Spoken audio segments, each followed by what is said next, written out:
Sa oled täna eilse kogemuse võrra rikkam. See lihtne lause kannab endas sügavat tõde. Iga päev, mis me elame, lisab meile midagi. Mõnikord on see rõõm, teinekord valu. Vahel on see edu, vahel aga ebaõnnestumine. Kuid alati, iga päev on see kogemus, mis kasvatab, õpetab ja kujundab meid.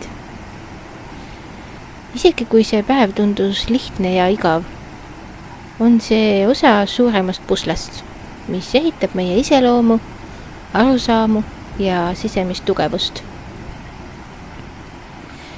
Me kipume sageli keskenduma sellele, mis meil puudu on, mida oleks võinud paremini teha või mida keegi teine on paremini teinud.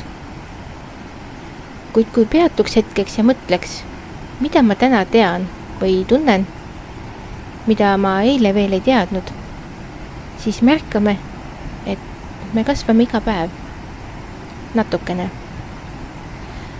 Ka ootamine on õppetund. Selle õppimine on vajalik. Iga vestlus, iga väike otsus, iga eksimus, iga naeratus, isegi iga pettumus õpetab meile midagi.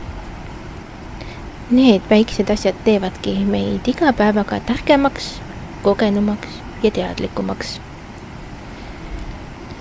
Näiteks, kui sa eile vaieldes kellegagi üle reageerisid, siis täna oskad sa ehk paremini märgata, millal su ego hakkab domineerima. Kui sa eile tundsid, et andsid alla liiga vara, siis võib-olla otsustad täna proovida veel kord, õppides püsivust.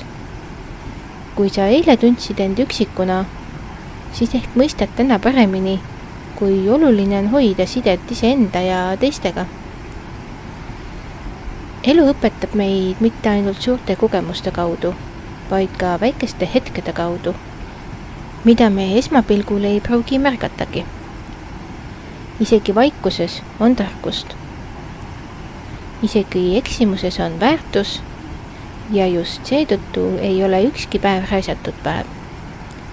Isegi kui see tundub raske või mõttetu. Oluline on osata märgata oma kasvu. Kui me suudame oma elu vaadata pideva õppimise ja arenemise teekonnana, siis muutub iga päev tähendusrikkaks. Sa oled täna mitte ainult vanem, vaid ka teadlikum, tundlikum, tugevam ja targem, sest sul on üks päev rohkem kogemust. Siinkohal tuleks aga meeles pidada, et ainult ootamine ja mitte millegi tegemine meile väga palju kogemust ei anna. Meil tuleb tegutseda ja kogeda. Siis on õpitu mitmekülgsem ja kogemused sügavamad. Ära alahinda ennast. Sa oled täna eilises elatu võrra rikkam ja homme oled sa veelgi kogenum. Aitäh kuulamast ja järgmiste kohtumisteni!